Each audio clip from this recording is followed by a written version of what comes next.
Welcome back to another technical deep dive here in the debug zone. Today we're tackling a big question and breaking it down with insights from other users. Hopefully this clears up some misconceptions and helps you get the answer you need. So buckle up, stay a little curious, and let's jump right in.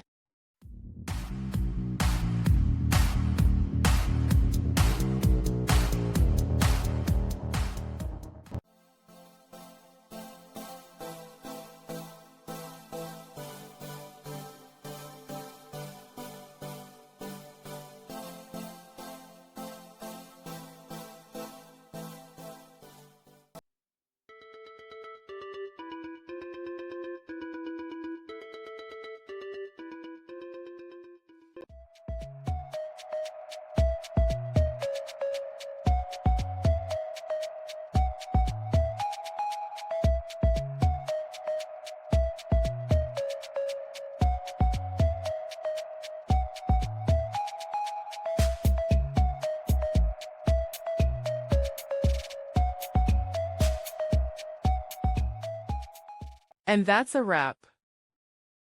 I hope you found the answer you were looking for. If you did, take a second to hit that subscribe button. It really helps out. And let me know in the comments which solution worked best for you. See you next time in the debug zone.